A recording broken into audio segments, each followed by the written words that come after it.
Hours of training and preparation build up to only one thing: race day. We're back with the triathlete duo Claire and Kent Horner for a unique glimpse into these multi-sport events. When it comes to race days, there's a lot of things to prepare. I mean, how do you go about doing that? The best to do is keep it simple. We always write a checklist. I mean, triathlon, you've got 3 sports, so you've got 3 different things to remember for. So I write a checklist, I write it for my athletes, I write it for us, and we literally in the morning or the night before the race, we go through the checklist from swim to bike to run to finish. So what happens if you forget something?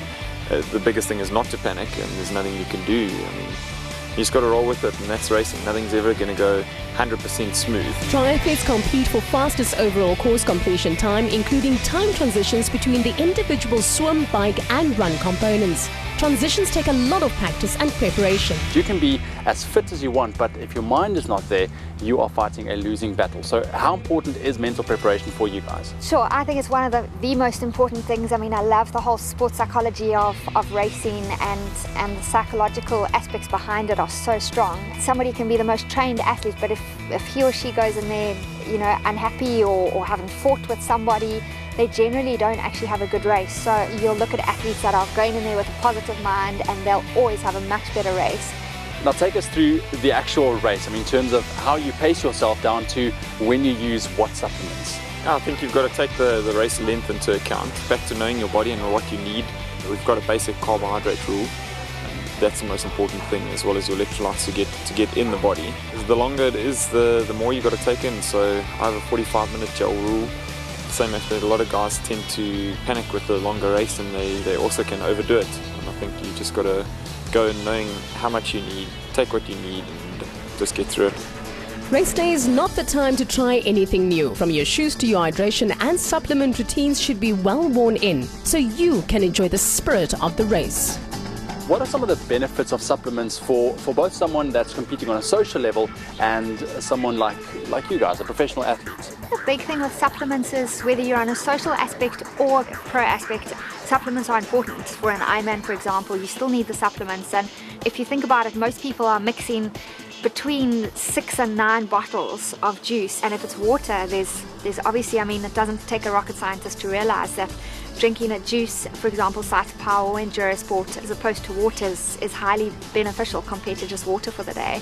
Kent, in your professional opinion, do you think that you guys could have reached this level without the use of supplementation? Definitely not the same level. You're not going to fit in the same amount of training in the week. It's a huge recovery aid, so you can push your body a lot more, a lot further. You're going to get through it, but you're not going to get through it in the time that you want. And what are your thoughts on the responsible use of supplements? In this day and age, I mean, there's always the big question mark of whether pro athletes are on banned substances or not, and I think it all boils down to trusting the product that you take, and Kent and I have really aligned ourselves with USN. We trust it, we've been using it for years, so we know that it's fine, and it really works for us. So what are the supplements that you use for, let's say, an event like the Ironman? During the Ironman, your electrolyte replacement is your Cycle Power.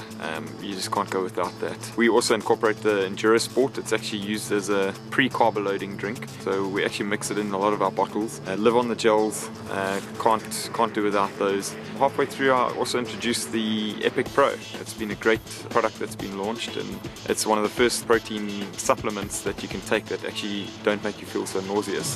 The body uses protein to build muscle and other lean tissue structures, and to some extent to fuel activities. Your intake should be fine-tuned for your triathlon goals and for success. Describe to me that feeling when you cross the finish line in first place. We're still striving to have a really big finish, like an Ironman first finish or a 70.3 first place.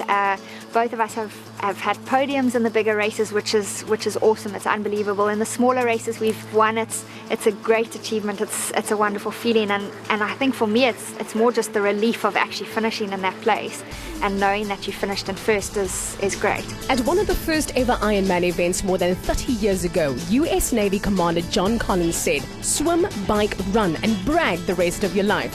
Tune in again tomorrow for more on Claire and Kent's unforgettable triathlon experiences. In the meantime, join USN SA on Facebook.